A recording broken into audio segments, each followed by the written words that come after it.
पाहिजे होतं.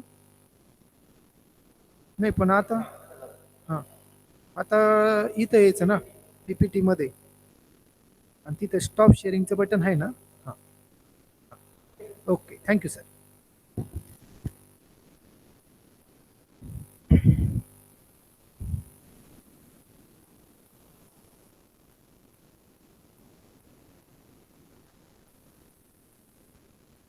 Hello students, last time you already seen some of the problems on the theory part which we have been discussed under the title pair of straight lines.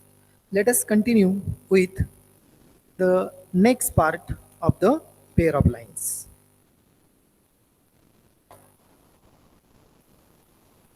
Let us start with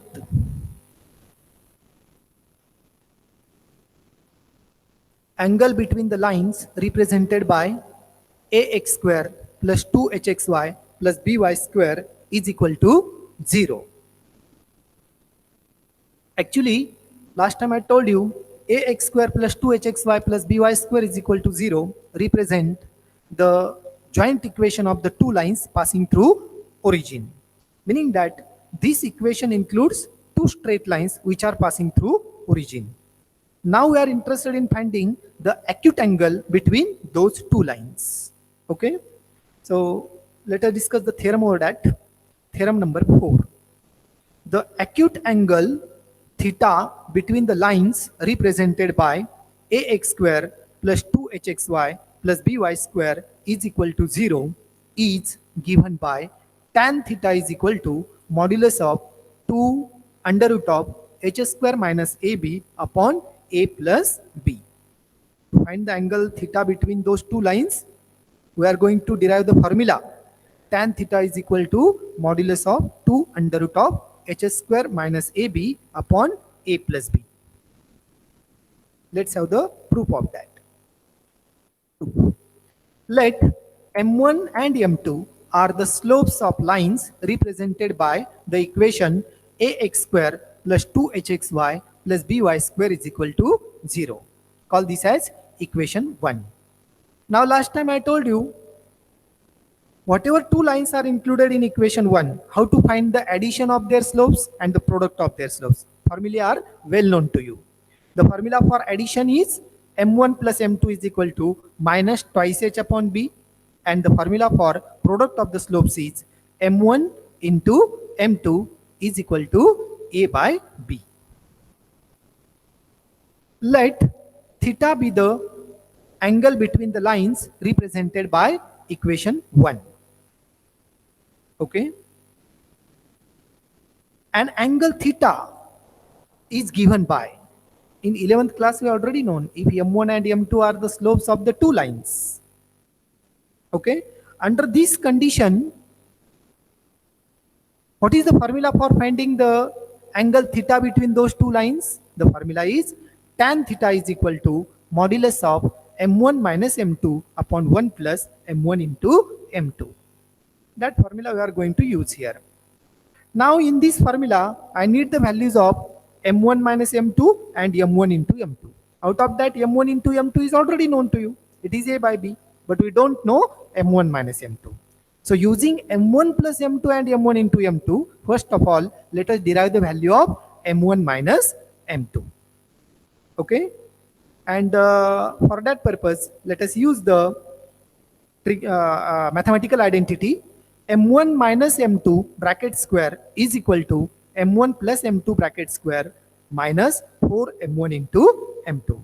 This is the identity in quadratic equations in 11th class. We already discussed that we are going to use here. Now in this identity, let us put the value of m1 plus m2 and m1 into m2 so that we get m1 minus m2 bracket square is equal to minus twice h upon b bracket square minus 4 into bracket a by b. That is equal to, let us simplify this, minus 2h square, that is 4h square, and b its square will be b square, minus 4 into a by b, that can be written as 4a upon b. Now let us take the subtraction of these two fractions. So to the second fraction, multiply and divide by b, so that the denominator of both fraction become same, and it can return only once. Again, we have to multiply here. Yes, so we are getting 4h square minus 4ab upon b square. I think by mistake 4b square have been written there. So forget that 4 at the denominator. So that is equal to 4. Now from the numerator 4 can be taken to be common. So inside the bracket there will be h square minus ab upon b square only. Note that at the denominator there is b square only. Okay. This is the value of m1 minus m2 square. Now take the root on both sides. So we are getting m1 minus m2 is equal to plus or minus. Root of 4 is 2. Root of h square minus ab cannot take precisely. So that part we have to put in square root. So it becomes root of h square minus ab. And at the denominator there is b square. Its root will be b only. Hence, the final value of m1 minus m2 will be plus or minus 2 under root of h square minus ab upon b. Therefore, equation 2 becomes, now replace the value of m1 minus m2 and m1 into m2 in equation 2. So that equation 2 becomes tan theta is equal to modulus of plus or minus 2 under root of h square minus ab upon b divided by 1 plus a upon b. Okay. Now at the denominator, you take the addition of 1 and a by b by cross multiplication. So that it becomes a plus b upon b. Now from the numerator and denominator, the b at the denominator of both fraction will be cancelled. And finally, what remains? Tan theta is equal to modulus of 2 under root of h square minus ab upon a plus b. Hence, the formula for finding the angle between the two separate lines included in homogeneous second degree equation 1 is given by tan theta is equal to modulus of 2 under root of h square minus ab upon a plus b. Now, using this formula, we are going to derive such conditions, short conditions, by means of which one can identify whether the given lines are perpendicular or coincident. What are those conditions? We are going to discuss them in the next title. So the next title is Conditions for Perpendicular and Coincident Lines. Under what condition the lines included in equation 1 are perpendicular, and under what condition the lines included in equation 1 are coincident. Those conditions we are going to derive in this article.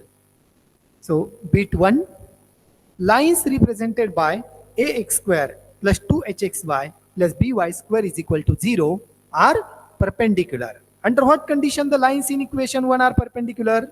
We know that whenever the product of the slopes of two lines is -1, under this condition the lines in the plane are perpendicular.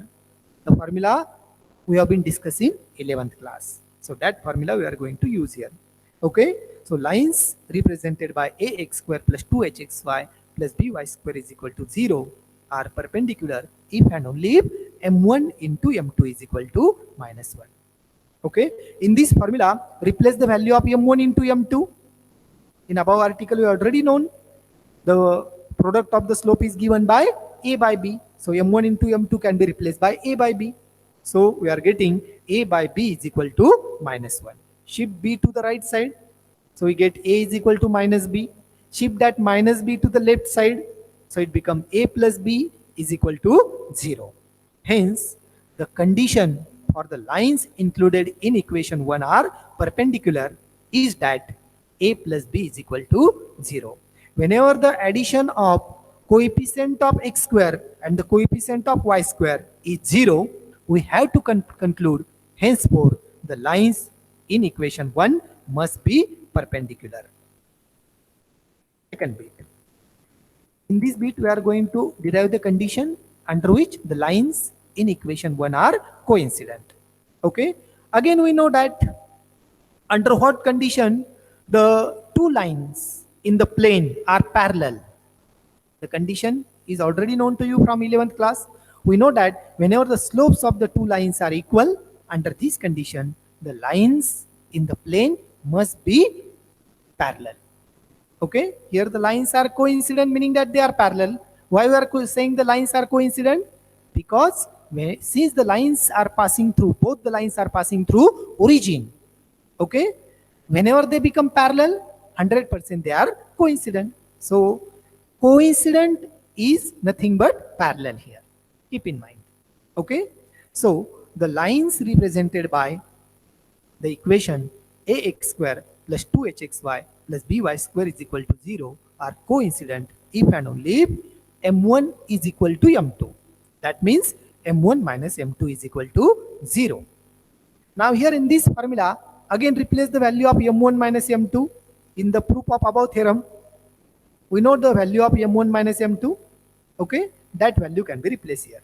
It is plus or minus 2 under root of h square minus ab upon a plus b is equal to 0. Shift that a plus b to the right side so that you are getting 2 under root of h square minus ab is equal to 0.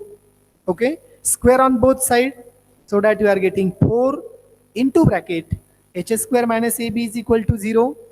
Again 4 on the left hand side, you can shift to the right side so that it become h square minus ab is equal to 0 by 4 and 0 by 4 becomes 0, and hence finally we get h square minus ab is equal to 0. Those middle steps you can calculate yourself on paper so that you can have the practice of that. Okay, again shift that minus ab to the right side, so we get h square is equal to ab. Hence finally the condition for the two lines included in the homogeneous second degree equation to be coincident is that h square is equal to ab. Okay, so this condition also henceforth you have to keep in mind so that it is applicable in problems. Now again on this theorem, let us discuss some solved examples.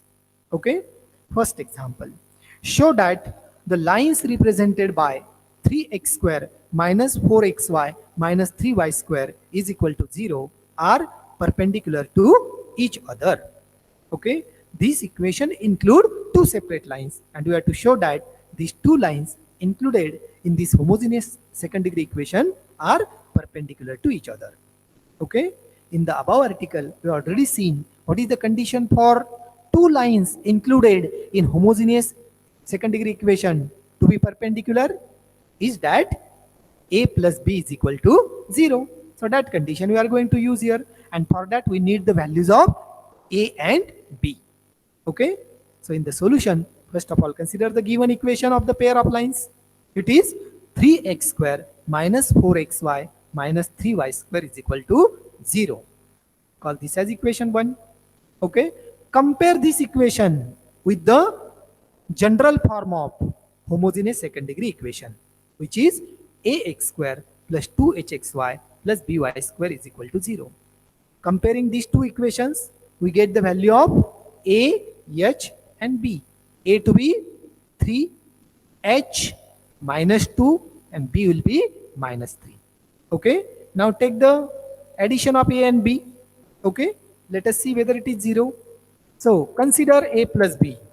In that put the value of a to be 3 and b to be minus 3. So that you are getting 3 plus into bracket minus 3. That is same thing as 3 minus 3. So 3 minus 3 is equal to 0. Finally we got the value of a plus b to be 0. And from above article, the conclusion is that the lines represented by the given equation 1 must be perpendicular to each other. This is the solution of first example. Let us move to second example.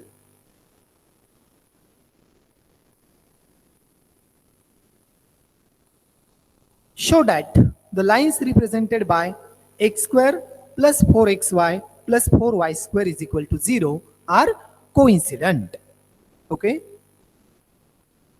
Now in this problem, whatever homogeneous second degree equation is given to you, the lines included in this equation we have to show to be coincident.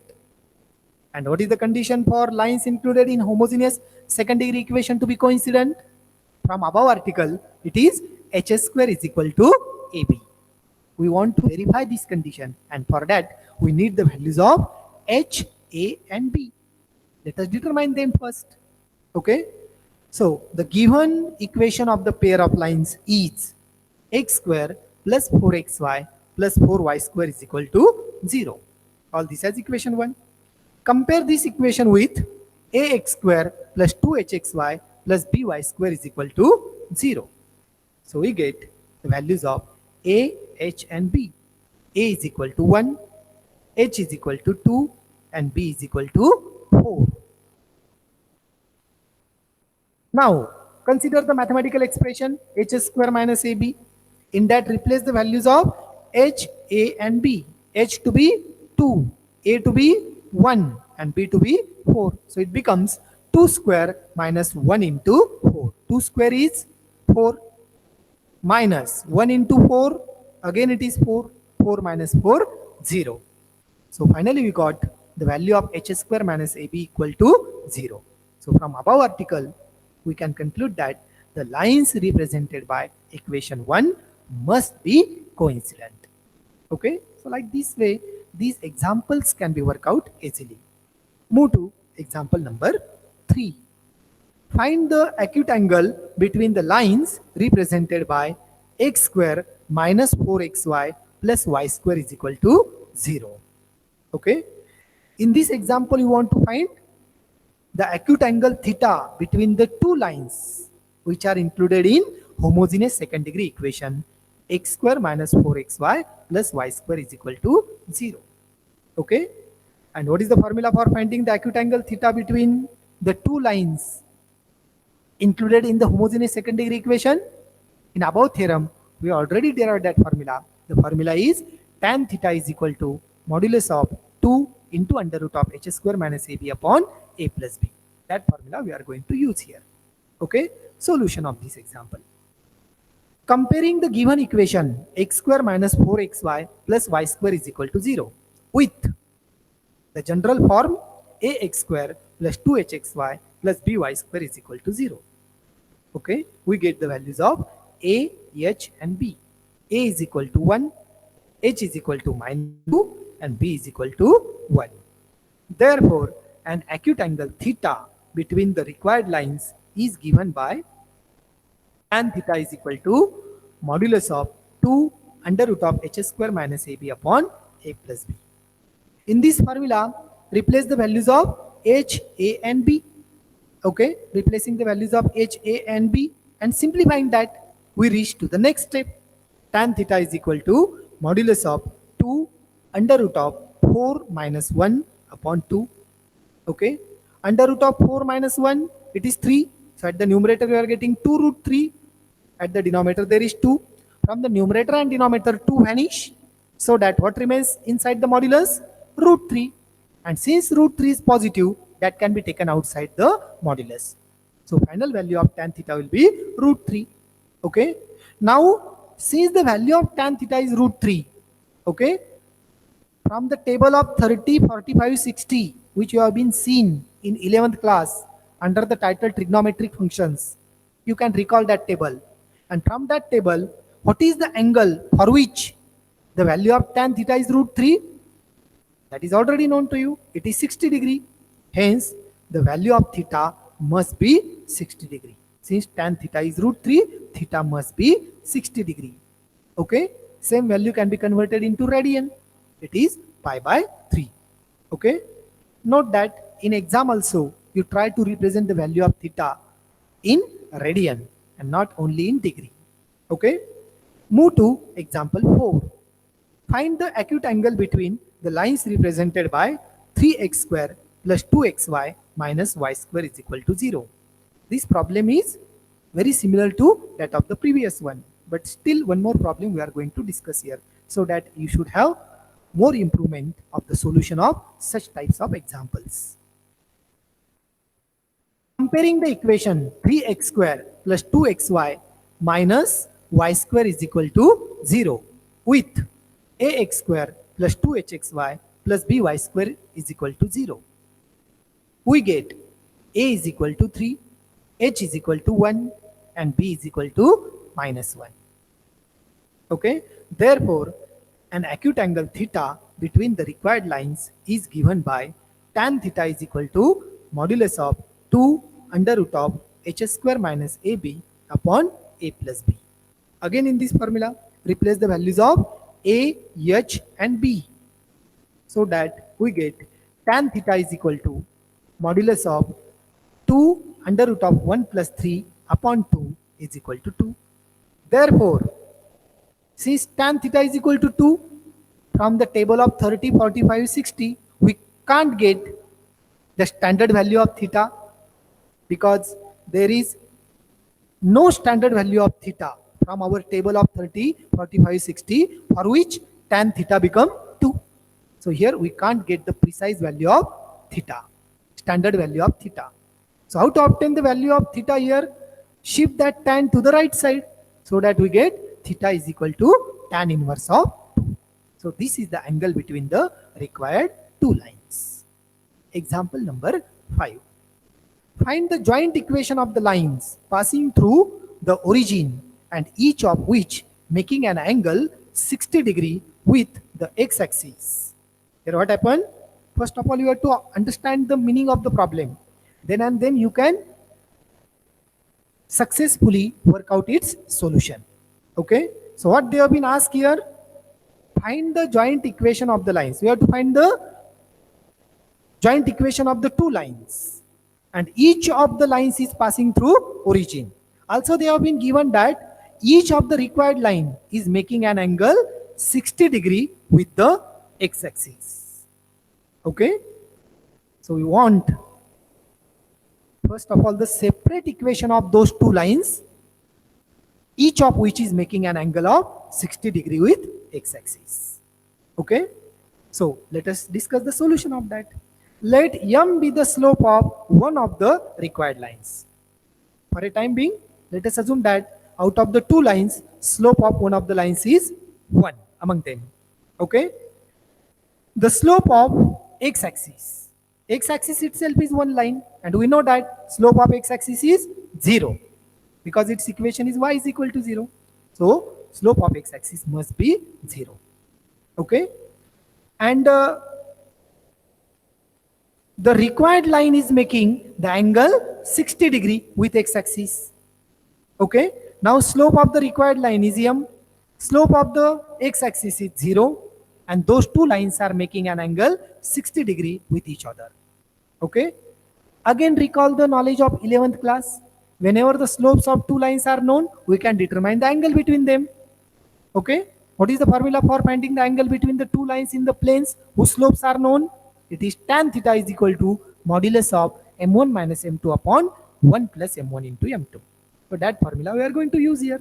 So according to that result, here the angle between the two lines is given by tan of 60 degree is equal to modulus of m minus 0 upon 1 plus m into 0. Okay. Now what is the value of tan 60? It is root 3. Okay. So root 3 is equal to modulus, inside the modulus at the numerator m minus 0 is m, and at the denominator m into 0 is 0, 1 plus 0 is 1. So finally what remains? It is m upon 1, that is same thing as m. So root 3 is equal to modulus of m. Taking square on both sides, so you are getting m square is equal to 3. Okay. Shift that 3 to the left side so that it becomes m square minus 3 is equal to 0. Okay. Now we have to write the quadratic equation in the variable m in the standard form, and for that purpose we need the term of m, but the term of m is not there, so you can take its coefficient 0. So the quadratic equation in m becomes m square plus 0m minus 3 is equal to 0. Call this as equation 1. And from above article, we know that this quadratic equation in m is nothing but what? It is an auxiliary equation. And the roots of this auxiliary equation gives you the slopes of required two lines. Okay. Now, putting m is equal to y by x. Once you are getting this auxiliary equation, from this auxiliary equation to get the required joint equation of the pair of lines, simply we have to use the trick that replace in the auxiliary equation m by y by x. So that we are getting one second degree equation in the variables x and y, and that second degree equation will represent the required joint equation of the two lines. Okay, so let us replace m by y by x. This trick you remember for the purpose of exam. Okay, so replacing m by y by x in equation 1 above, equation 1 becomes y by x bracket square plus 0 into y by x is equal to minus 3. Now simplify this equation. After simplification, you'll reach to the next step, y square plus 0xy minus 3x square is equal to 0, and therefore 3x square minus y square is equal to 0. This is the required joint equation of the two lines. Okay, so these are some examples on the above article we have been discussed here. Now the next theory part, general second degree equation in x and y, and some of the examples for that we are going to discuss in the next lecture. Today will be stop here. Thank you.